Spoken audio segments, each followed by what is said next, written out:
The arrival of the war had ended 2 weeks ago.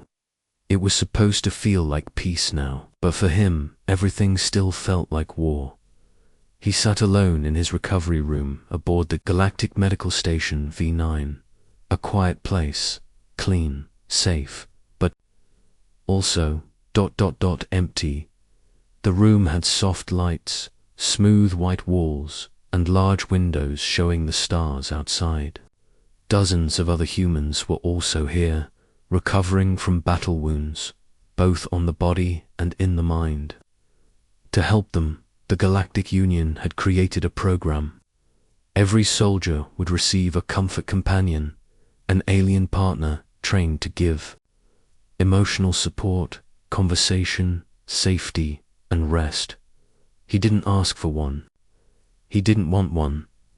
But the program was mandatory. A soft chime rang. The door slid open. He looked up and then forgot how to breathe for a second. She walked in slowly, almost floating with grace. Her skin was soft blue, glowing gently under the room light.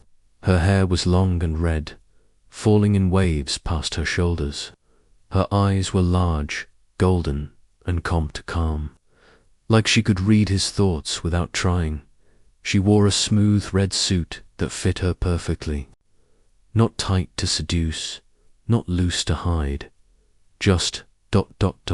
perfect. "I am Lyra," she said, her voice warm and soft. "Assigned as your comfort companion. May I enter fully?" He didn't speak, just nodded once. She stepped forward and looked around. Then she smiled. "That window," she said, pointing, "has the best view during the 3rd star rotation. I will make sure the curtains stay open." He said nothing.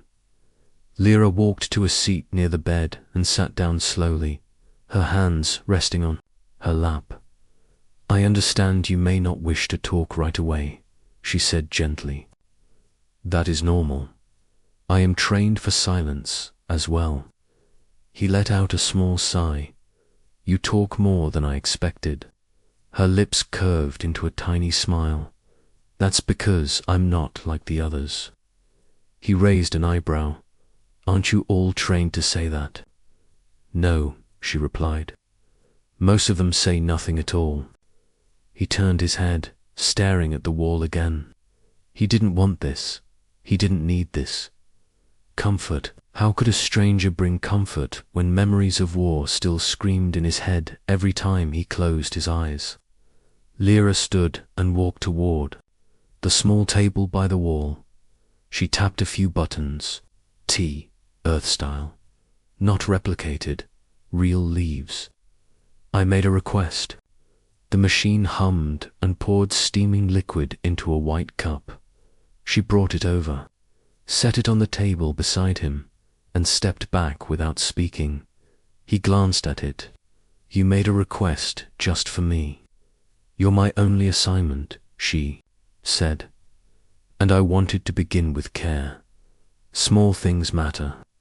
He picked up the cup and took a sip. The warmth surprised him. It was real, not just in temperature. It tasted like a memory. A safe one. She returned to her chair. "You don't act like a worker," he finally said. "I'm not a worker," she answered calmly. "I volunteered." His eyes narrowed. "Why?" Her smile faded slightly. She didn't answer for a long moment. Then finally, she said, "I studied humans. You feel everything with fire and heart. Even in pain, you burn brighter than most species ever live. I wanted to know that fire. I wanted to help it stay lit." He stared at her, unsure what to say. She tilted her head. "May I ask something?" "Go ahead. Would you rest better if someone stayed nearby? Not to talk, not to touch, just to be close." He felt his chest tighten. The question felt too close, too raw. "No," he said firmly. She nodded. "Then I will sleep by the door." She stood, walked over to the corner near the entrance, and sat down on a small cushion, folding her legs under her. I'll remain here through the night.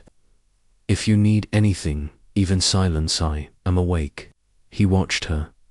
She didn't move, didn't ask more, just sat still like a quiet shadow. Her eyes were closed now, but her body stayed upright. He lay back on his bed and stared at the ceiling. He didn't want her here, and yet the room didn't feel so empty anymore. Asterisk, not what I expected the next morning. He expected her to be gone, but when his eyes opened, she was still there, sitting in the same spot by the door. Her legs crossed, back straight, eyes closed. It didn't look like she had moved all night. He sat up slowly. His body still ached, his mind too, but something felt quieter, not healed, just ... not as heavy. You didn't sleep? He asked, his voice low. Lyra opened her eyes. I entered a light meditation. My species does not need deep sleep daily. Besides, I stayed in case you needed anything. He rubbed his face and muttered, I didn't ask you to stay. You didn't have to, she said, rising to her feet with smooth motion. I'm here because I want to be. He frowned. You keep saying things like that. Like what? Like you're not just here because of the program. I told you yesterday, she said, walking toward the table to prepare more tea. I volunteered. She made 2 cups this time. One she handed to him, the other she held in both hands, breathing in the scent. He watched her. You're very comfortable around me. I've studied humans for years, she said, smiling. I know when one wants to be left alone, and when one simply doesn't know what to say. He looked away. You think you understand us? Not all of you, just you. He didn't answer, but inside, that last line echoed longer than it should have. She set her cup down and walked over to the large viewing window. It's 3rd rotation, she whispered. Look. He followed her gaze. Outside, 3 suns were passing by the station's orbit. The glow was golden orange, lighting up distant stars and casting soft light across the galaxy's edge. It was breathtaking. He realized then. This was the first time he'd actually looked outside since arriving, and the moment didn't feel so empty. Later that day, she returned from the hallway with a folded blanket and a second chair.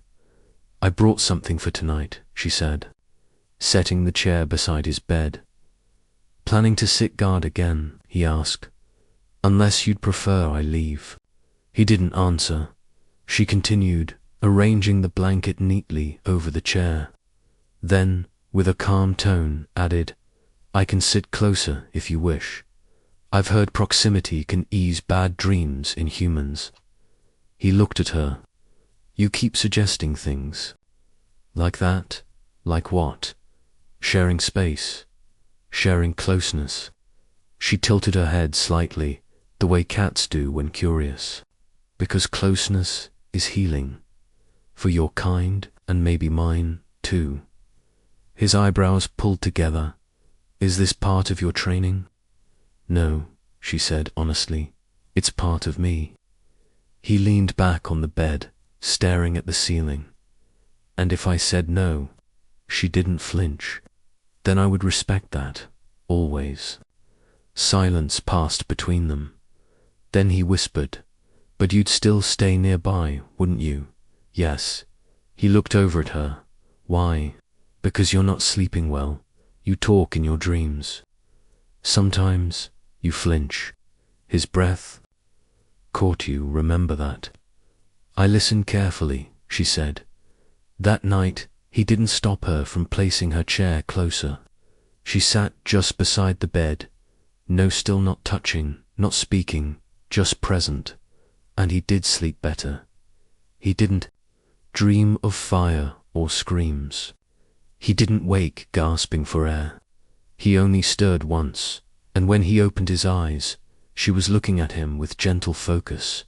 "You're safe," she whispered. "You're here." He closed his eyes again, her words echoing like soft waves. By the fourth night, she didn't wait to ask. She simply brought her cushion closer to the bed almost. Touching its hand, sat down, as always.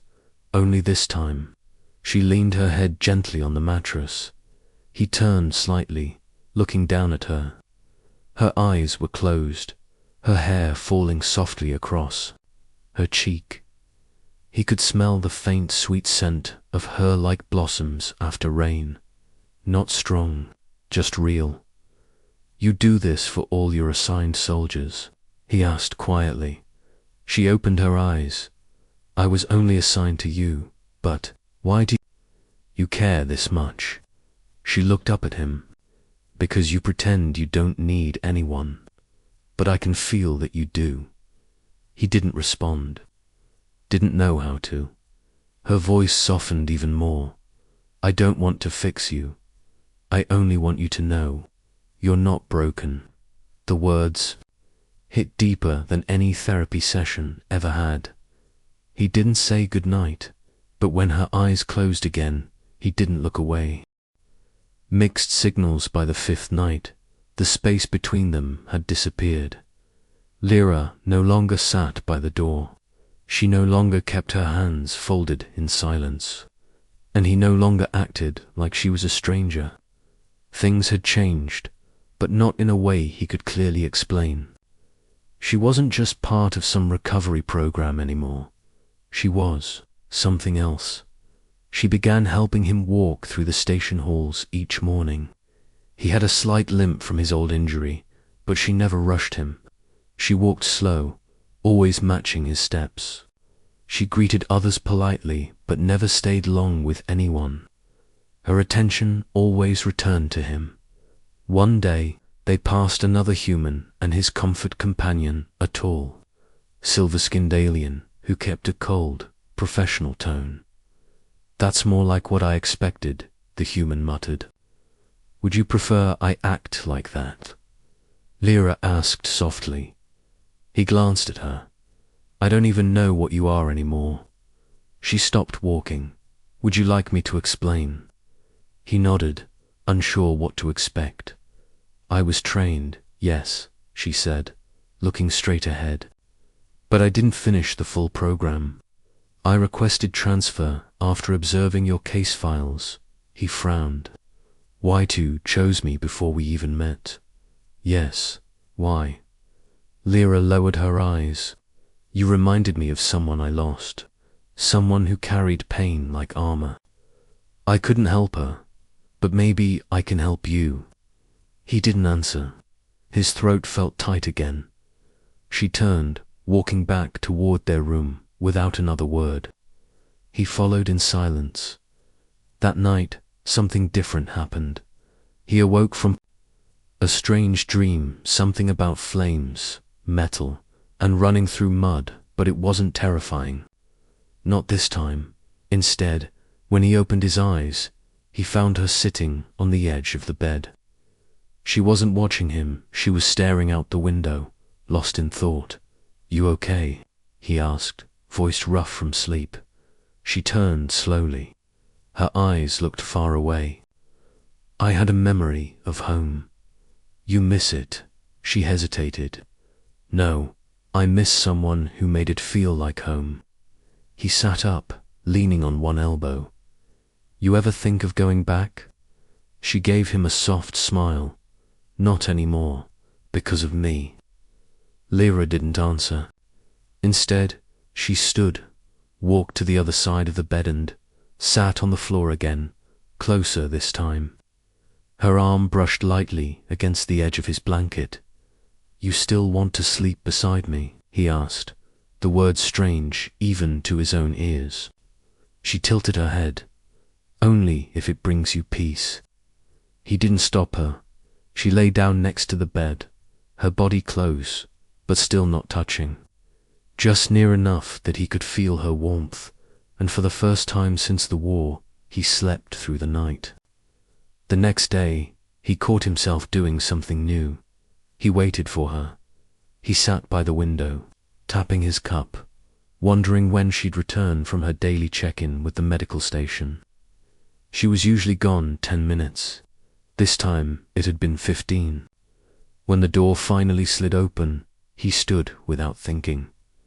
"Everything okay?" he asked quickly. She blinked in surprise. "Yes, just a delay in the hallway." "Oh, I just wondered." Lyra smiled gently, walking over. "You missed me." He rolled his eyes. "Don't start." But he didn't deny it.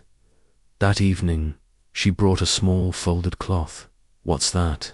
he asked. "A comfort wrap," she said. "It carries the scent of home. For my kind, smell is linked to memory." She offered it to him. "Would you like to try?" He took it slowly, lifted it to his nose. It smelled like nothing he could name, but it felt warm, safe, like a gentle evening breeze after a long day. He looked at her. "It's nice." She smiled, then added quietly, "You're starting to smile more." He blinked. "No, I'm not." "You are," she whispered. "Your shoulders don't stay tight anymore, and you talk more freely." "That's good. You're keeping track." "I keep track of everything that matters." He didn't know what to say to that. That night, as she lay close again, her voice broke the silence. "Your heart rate slows when I'm near. That's a healing sign." He turned his head toward her. "You checking my vitals now?"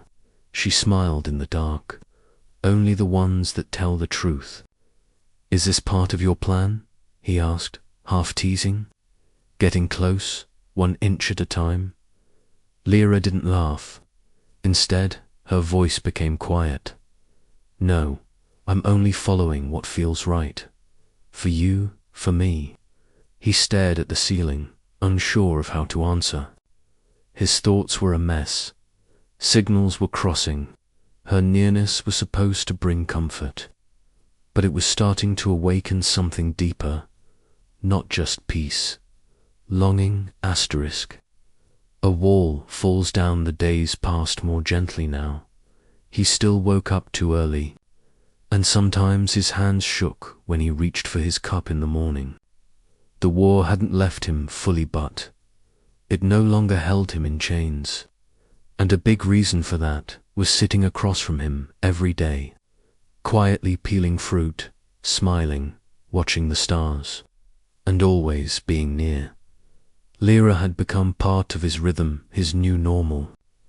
But he didn't know what that meant anymore. One morning, as he returned from the medical wing, he saw her rearranging the seating near the viewing window. She had placed 2 chairs closer together, angled just right to catch the rising light from the twin suns outside. "You moved the chairs?" he asked. "Yes," she said softly. "It was time." "Time for what?" "For you to stop hiding behind distance." He blinked. "Is that what I've been doing?" She didn't answer with words. She just sat down in one chair and patted the other. He sat. The silence between them wasn't heavy anymore. It was soft, like the air between 2 friends or something else. "I've seen what you hide behind your smile," she said after a long pause. "You wear it like armor." He turned his head, uncomfortable. "You don't know what I've been through." "I don't need to know every detail," she said gently. "I only need to know what it left behind." He stared at her. "Why do you care so much?" "Because I chose you." "You keep saying that," he muttered. "Because it matters." That evening, something shifted. A violent storm simulation hit the station, a training drill the humans had forgotten to warn her about. The lights flickered, walls shook. A distant alarm howled like war, and he froze. He dropped to the floor, hands over his head, heart racing. His mind spun back to the battlefield, blades of red light cutting across the sky. Explosions, shouts, pain, dusty. Didn't hear her footsteps. But then, warmth. Lyra knelt beside him. She didn't speak. She didn't ask questions. She just wrapped her arms gently around his shoulders from behind and placed her head near his. "You're not there," she whispered slowly. "You're here, with me." His hands trembled. "Feel my heartbeat," she said. "It's slow, steady, real." He didn't know why, but he focused on it, her voice, her breath, her stillness, and slowly his own body started to follow. The alarms stopped. The lights returned. The station was calm again, but his heart still pounded in shame. "I hate this," he whispered. "It's not weakness," she said. "It's memory. And memory doesn't obey orders." She stayed close for minutes, maybe hours, until he looked at her and didn't feel afraid anymore. That night, she didn't sleep on the floor. He didn't ask her to stay on the bed. She just did. She lay beside him, above the covers, not touching just there. And when he stirred in the dark, she spoke softly. "You fought for others. Let someone fight for you now." He turned toward her. The moonlight outside touched her face gently. Her golden eyes reflected stars. "You're not like anyone I've ever met," he said. "I'm not trying to be." He hesitated. "You're not assigned to me forever. What happens when your time ends?" She paused. "Then you ask me to stay, and I say yes." His throat tightened. "Don't say things like that," he whispered. "Why?" "Because I might believe you." She looked into his eyes. "Then believe me." The next morning, he woke before her. She was still beside him, curled gently, her breathing slow and calm. For a long time, he didn't move. He just watched her sleep. The way her red hair rested on her cheek. The way one hand was open, relaxed, like she had no fear at all. He realized something. He wanted this, not the program, not the healing routine. Her, not because she made him feel safe, but because she made him feel seen. Later that day, they sat by the window again. She reached into her coat and pulled out something, a small metal charm on a black thread. "What's that?" he asked. "A bond token," she said softly. "My kind gives this to someone we connect with." He didn't move. She gently placed it on the table between them. "No pressure," she said. "You don't have to wear it. But if you ever do, I'll know." He stared at it long after she left the room. His heart was thudding again, but not from fear this time. Whispers in the dark that night. The room felt different. It wasn't because of the lighting or the quiet humming of the station systems. It wasn't even the way the stars looked outside the wide glass window. It was something between them. He sat on the edge of his bed, holding the small bond token she had left earlier. The charm was warm from his hand now, simple in shape, but heavy with meaning. The black thread looped softly between his fingers. Across the room, Lyra was folding her blanket neatly on the chair. She had returned late from her check-in, but didn't say why. She didn't need to. He looked up and asked, "Is this just part of your culture, or does it actually mean something deep?" She turned and looked at him, her golden eyes calm but serious. "It means I feel something I cannot explain in words, something I did not expect when I volunteered for this assignment." She walked slowly toward him and sat at the edge of the bed, leaving space between them. "I was trained to comfort, yes, but I was not trained to feel this close. That part came from you." He looked down at the token again. His voice was low, uncertain. "I've never had someone choose me like this. Not because they had to, but because they wanted to." Lyra reached out slowly, brushing a finger across the charm. "And I have never offered this to anyone." He swallowed hard. Then, quietly, He slipped the charm round his neck.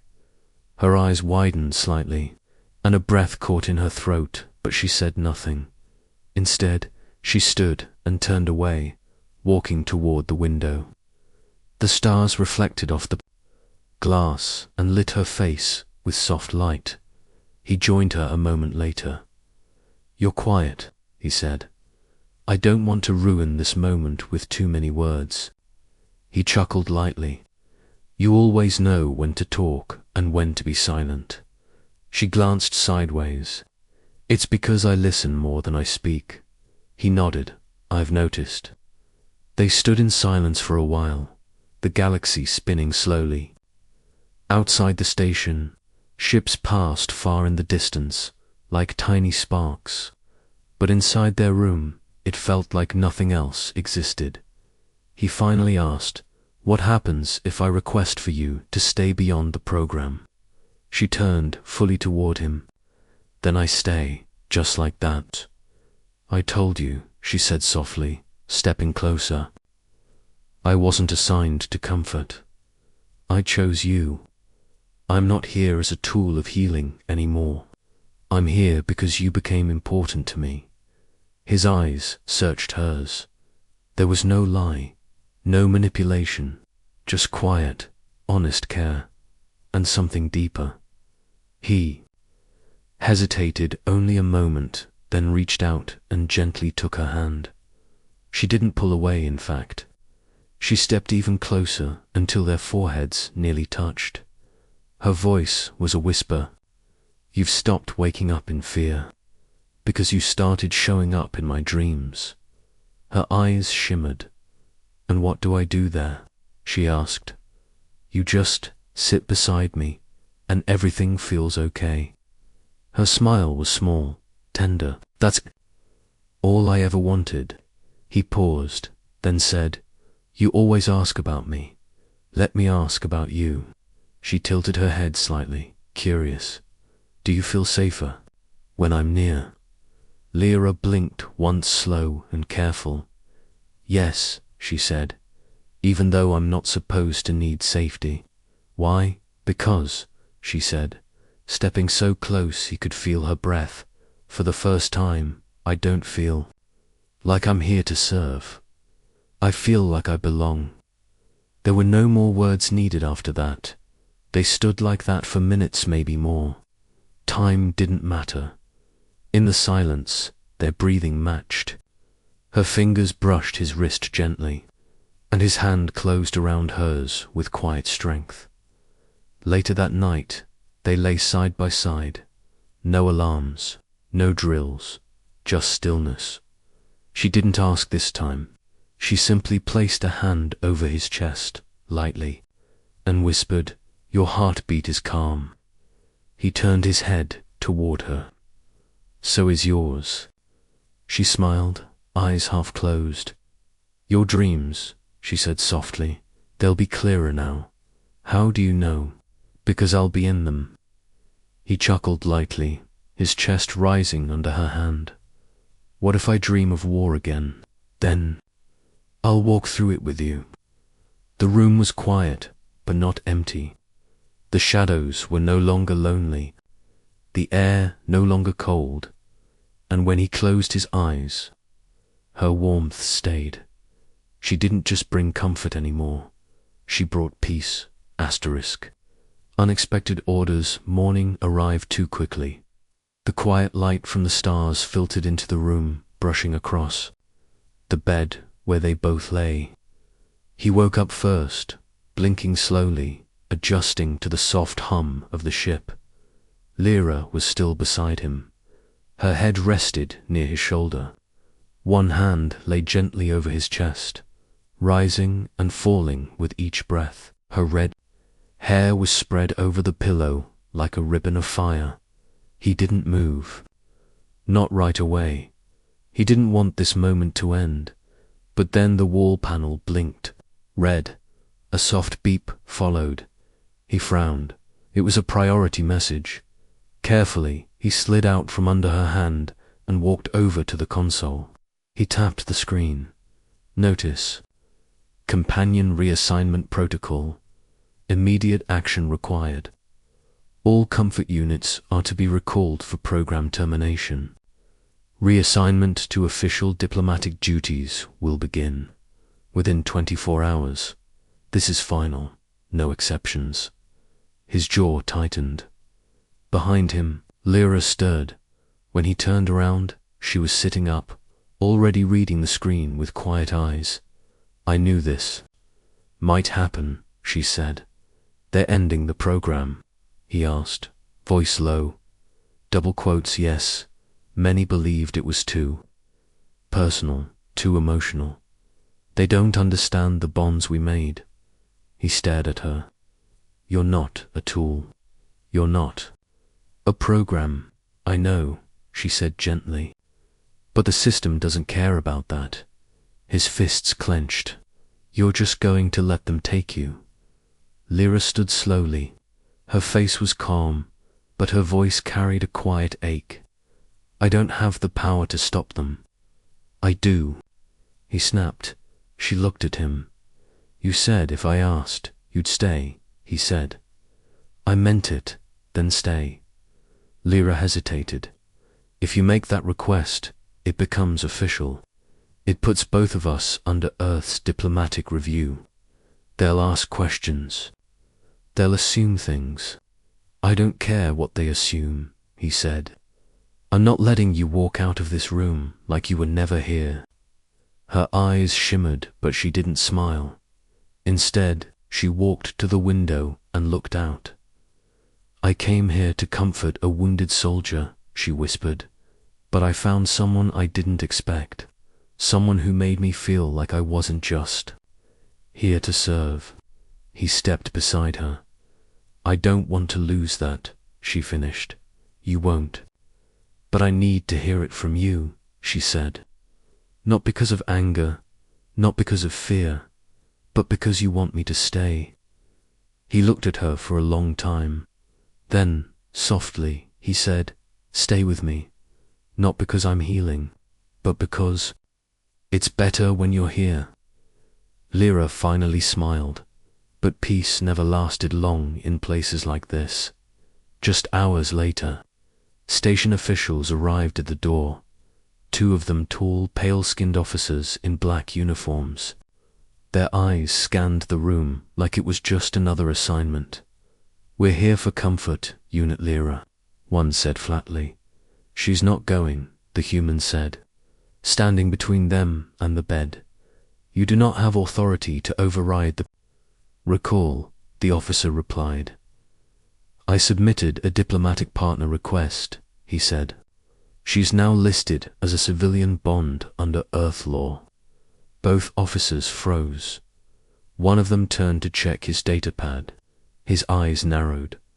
This was only filed 30 minutes ago. Still counts. They exchanged a look. This will trigger. Review, the second officer warned. Questions, delays.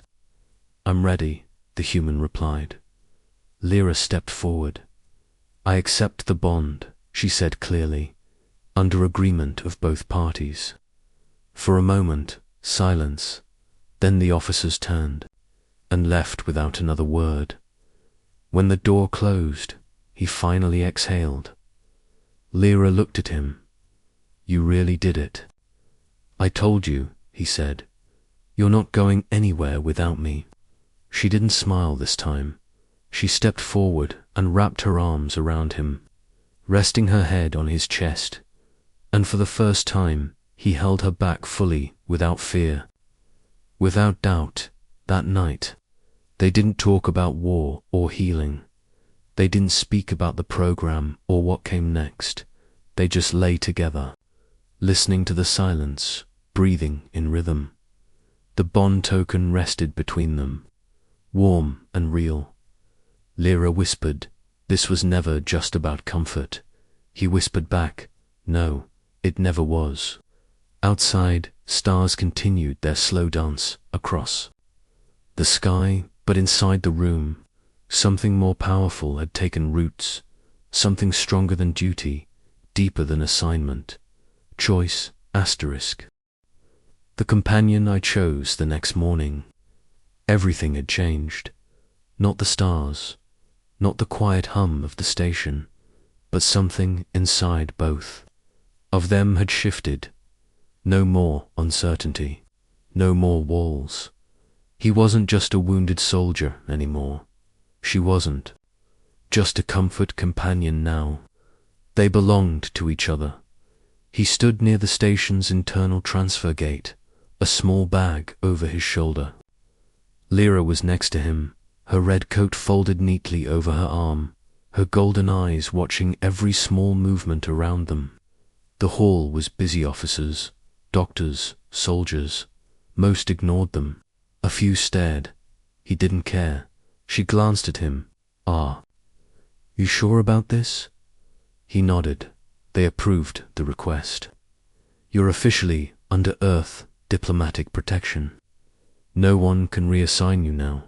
You used your military credentials." "I used what mattered," he replied. "You, Lyra, didn't speak for a moment." Then she leaned in close and said, "You're not who I expected either. You were so guarded when I arrived, cold, angry. I still am sometimes. But now," she said, placing a hand lightly on his arm, "you let someone stay." His voice lowered. "Only one." Later, in the quiet of their new assigned quarters, smaller but private, he unpacked slowly. Lyra was placing her things carefully on a shared shelf, her hands moving with purpose. She paused when she saw something in his bag, the bond token. He picked it up, smiled, and hung it on the wall between their beds. "I thought about wearing it," he said. "Why didn't you?" she asked softly. "Because now I don't need to." She tilted her head. He walked over and gently touched her wrist. "You're not a symbol. You're not something I wear to show others. You're here, beside me. That's enough." Her expression softened, and she touched her forehead to his in quiet thanks. That evening, they sat by the small window, watching a nearby moon rise over a distant planet. Lyra rested her head on his shoulder. "You know," she said, "back on my world, we believe souls are shaped by the people they meet. And what do you think mine looks like now?" She smiled against his arm. "Less cracked, less shadowed. There's light again." He exhaled, eyes on the stars. "You didn't fix me. You reminded me I wasn't broken. That's all I wanted to do." He reached over and gently held her hand. For a while, they didn't speak. Then, she whispered, "You were the first human I touched willingly." He looked at her. "You were the first one I stayed near without being told to," she continued. "With others, I followed duty. With you, I followed something else." "What was it?" She looked into his eyes. "The feeling that if I walked away from you, something inside me would stay behind." The station lights dimmed as the night cycle began. They lay on their bed, the soft fabric of the blanket warming them both. The room was quiet except for the occasional hum of distant engines and the rhythm of their breaths. "You know," he said, "some people might say this all happened too fast." "They would be wrong," Lyra replied. He smiled. She turned toward him, fingers gently brushing against his cheek. "You didn't just let me in," she whispered. "You let yourself feel again. That's the hardest part." He nodded. "You made it easier. I only stood beside you," she said. "You took the steps." Silence followed. Not the awkward kind, the peaceful kind, the kind that says, "You're home." A soft chime rang. He got up and opened the panel. A message flickered to life. "Your request has been finalized. Companion Lyra has been reclassified as permanent civilian. Partner under Earth Accord, Treaty 7. Congratulations, your application is complete." He turned toward her, still lying on the bed. She smiled. "So, It's real now. He nodded. It was real the moment you didn't tell me to leave, she said. He sat down beside her, holding her hand again. What now? He asked. She looked at him. Now we live. Together, always. In the stars above, the galaxy continued its endless motion wars. Peace treaties, meetings, battles, empires rising and falling. But in one quiet room aboard a distant station, a human who thought he was broken, and an alien who thought she could only serve, built something rare. Not duty, not assignment, a bond, not by rules, not by law, but by choice,